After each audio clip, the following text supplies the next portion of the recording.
Are you ready to turn your study abroad dreams into reality?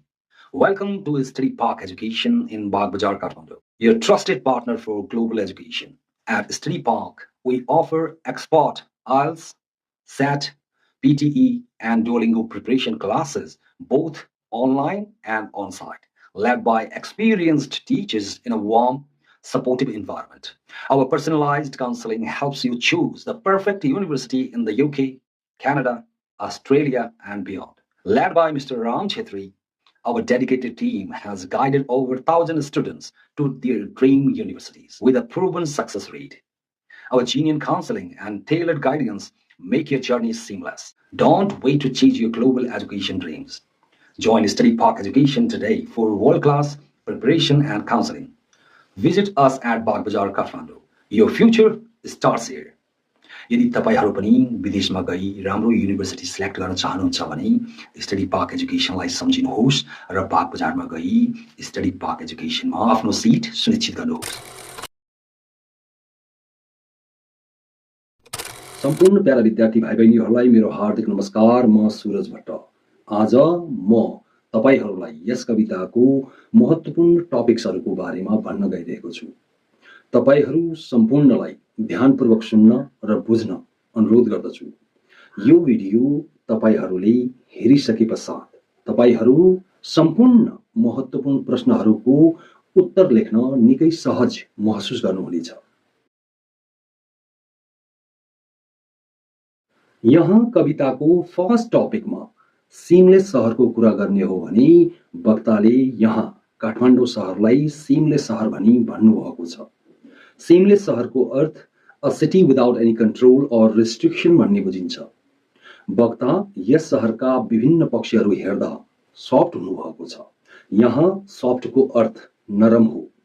उहाँमा देखिएको नरमपनलाई हामी उहाँको निराशा पनि भन्न सक्छौँ, जुन निराशा यस सहर तथा यहाँका मानिसहरू र विभिन्न नकारात्मक पक्षहरूले गर्दा वक्तामा देखिएको छ।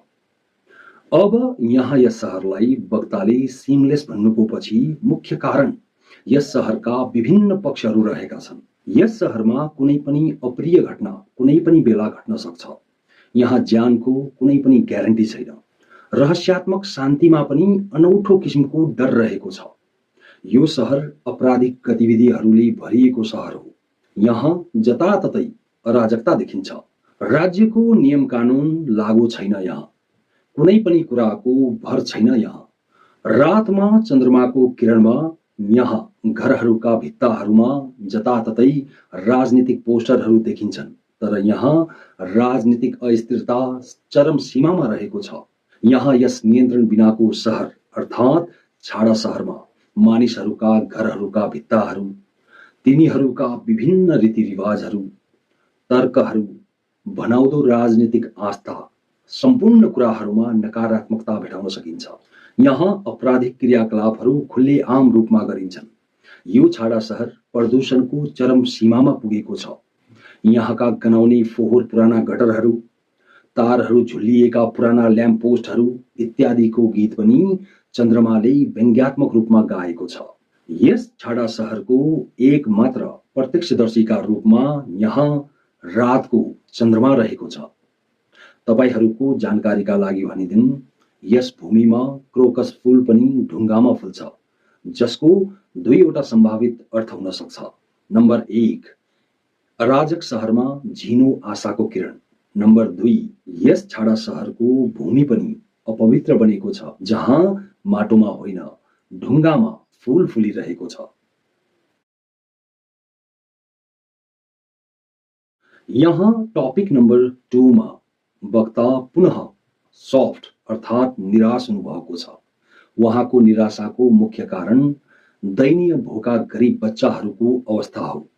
नेपालकै सबैभन्दा धनी सहर ठमेलमा गरिब बच्चाहरूको दयनीय अवस्थादेखि वक्ता निकै निराश हुनुहुन्छ।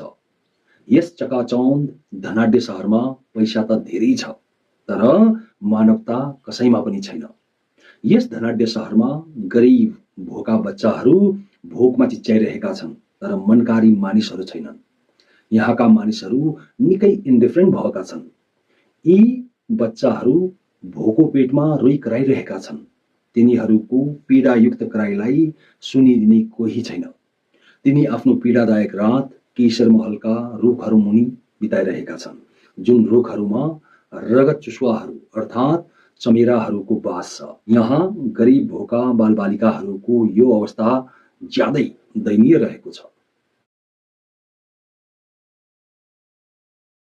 यहाँ यस टपिकमा वक्ता पुनः यस देशको भूमि अपवित्र भएको भनी निराश हुनुहुन्छ। उहाँका अनुसार यस देशको भूमि इतिहास र सपनाहरूको भूमि हो। उहाँले यस देशको भूमिलाई इतिहासको अविवाहित बगैँचा भन्नुभएको छ। इतिहासको अविवाहित बगैँचा भन्नुको अर्थ विगतमा कसैले पनि नचलाएको, नबिगारेको, पवित्र तथा चोखो बगैँचा वा भूमि भन्ने बुझिन्छ। वक्ताका अनुसार यो पवित्र इतिहासको अविवाहित बगैँचालाई वर्तमानमा सम्पूर्णले बर्बाद पारेका छन्। यस पवित्र भूमिलाई अपवित्र बनाएका छन्। इतिहासको अविवाहित बगैँचा एक धार्मिक बगैँचा हो, तर यस धार्मिक भूमिमा मानिसहरू आफ्ना पागल पाइलाहरूले थिचोमिचो गरी यस भूमिलाई अपवित्र पारिरहेका छन्। यहाँ तपाईहरूको जानकारीका लागि भनिदिउँ, अविवाहित भन्नाले चोखोलाई मानिन्छ। विवाहपछि चोखो रहन्न। वक्ताका अनुसार यस शहरका बासिन्दाहरूले यो पावन तथा चोखो धरतीलाई तिनीहरूका पागल पाइलाहरूले अपवित्र बनाएको छ। तिनीहरूको नाच अर्थात् नकारात्मक क्रियाकलापहरूले यो इतिहासको अविवाहित बगैँचा मैलिएको छ। अब यहाँ यस टपिकमा कुरा गर्नु अघि म तपाईहरूलाई वक्ताको निराशाका बारेमा केही भन्न चाहन्छु। उहाँ एकजना आम नेपाली भएकोले समाजमा रहेका सम्पूर्ण नकारात्मकताहरूसँग एक्लै लड्न सक्नु हुँदैन। यी सम्पूर्ण नकारात्मकताहरूका विरुद्धमा एक आम नेपालीको मन मस्तिष्कमा रहेको यो निराशालाई शान्त पार्नका लागि यहाँ वक्ता एक सेतो पानाको मद्दत लिनुहुन्छ र त्यस पानामा आफ्नो रिस राग पोख्नुहुन्छ। समाजका विभिन्न नकारात्मकताहरू बारे लेख्दै आफ्नो मनको रिसलाई उहाँ शान्त पार्ने प्रयास गर्नुहुन्छ। अब यहाँ कुरा गरौँ यस मार्मिक टपिकको बारेमा। यहाँ यस टपिकमा हामी वक्तालाई सफ्ट स्टर्म भएको भेटाउँछौँ। यहाँ उहाँको नरमपन आँधीमा परिवर्तन भएको छ, जसको अर्थ हो उहाँमा निकै रिस बढेको छ।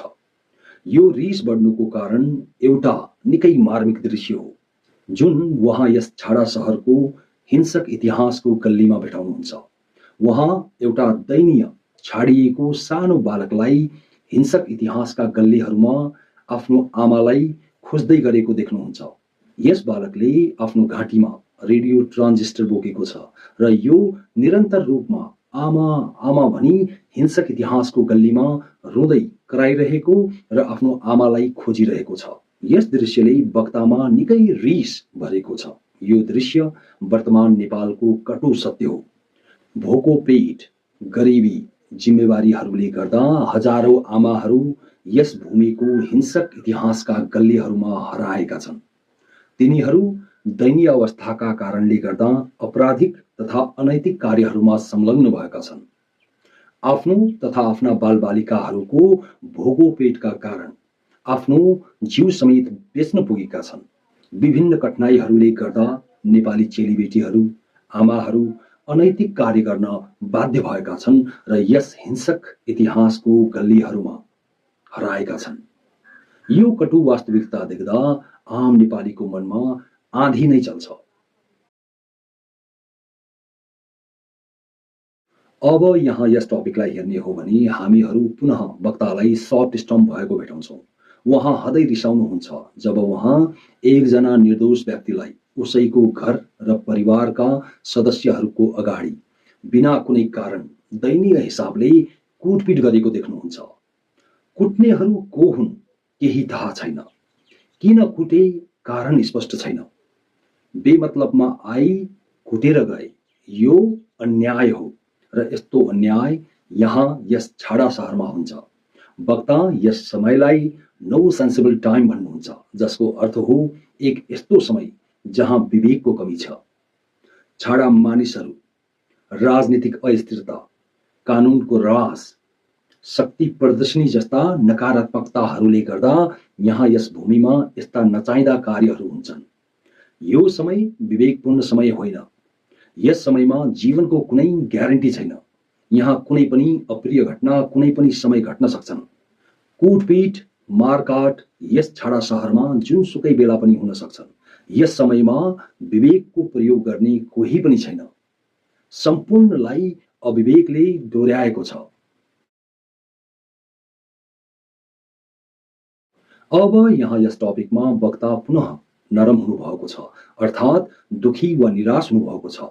वहाँ मानव समयको कुरा गर्नुहुन्छ जुन समयमा मानवता पूर्ण रूपले हराएको छ। मानिसहरू बीचको सम्बन्ध निकै उदासीन छ। मानिसहरू मानवताको कन्सेप्टबाट निकै टाढा छन् र फरक फरक विचार राख्छन्। मानवता सम्पूर्ण नेपालीहरू एक हौं भन्ने अवधारणा यस छाडा सहरका मानिसहरूमा हराएको छ। वक्ता यहाँ एक मार्मिक दृश्य देख्नुहुन्छ। यो इतिहास र सपनाहरूको भूमिमा निकै पर चन्द्रमाको मुनि एक मानिस लतपत रगतले लतपतिएको हालमा यस भूमिमा छटपटाई कराइरहेको छ। मद्दतका लागि गुहार गरिरहेको छ, तर यस भूमिमा उसलाई सहयोग गर्ने कोही पनि छैन। ऊ आफ्ना काटिएका ओठहरूले आमा पृथ्वीको कानमा गुहार गरिरहेको छ, बचाऊ मलाई, मद्दत गर भनी चिच्चाइरहेको छ, तर उसलाई सुनिदिने र मद्दत गर्ने निस्वार्थ हातहरू छैनन्। यो सपनाहरूको र इतिहासको भूमिमा मानव समय निकै कमजोर र फितलो भएको छ, जहाँ मानिसहरू बीच मानवताको कन्सेप्ट हराएको छ। कोही पनि कसैको वास्ता गर्दैन, कोही पनि कसैको पीडा बुझ्दैन। यस मानव समयको खुल्ला संग्रहालयमा मानिसहरू एक आपसमा लुकामारीको खेल खेलिरहेका छन्। दया, माया, करुणा र मानवता कसैमा छैन।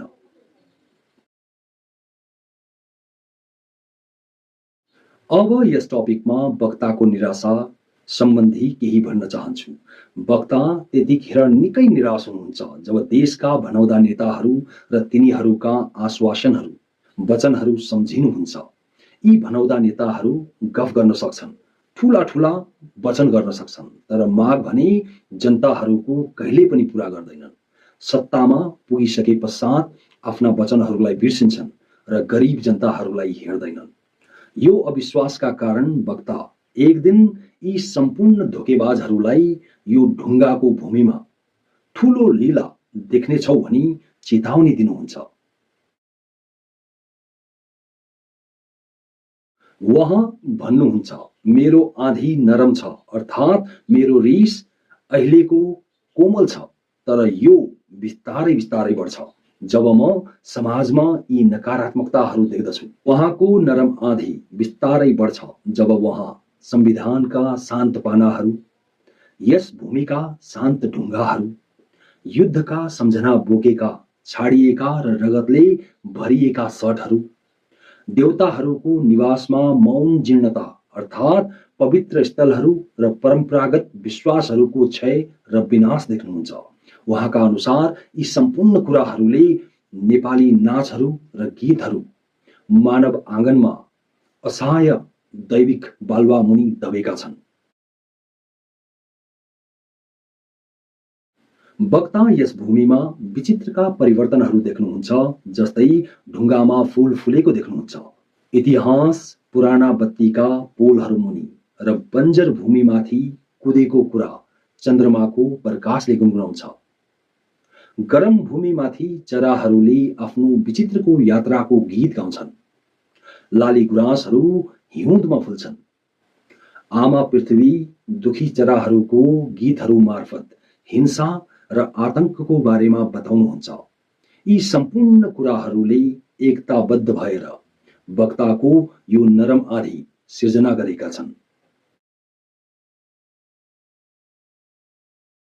यहाँ यस टपिकमा वक्ता कठिन समयमा एक इन्द्रणी झैं पग्लिन चाहनुहुन्छ।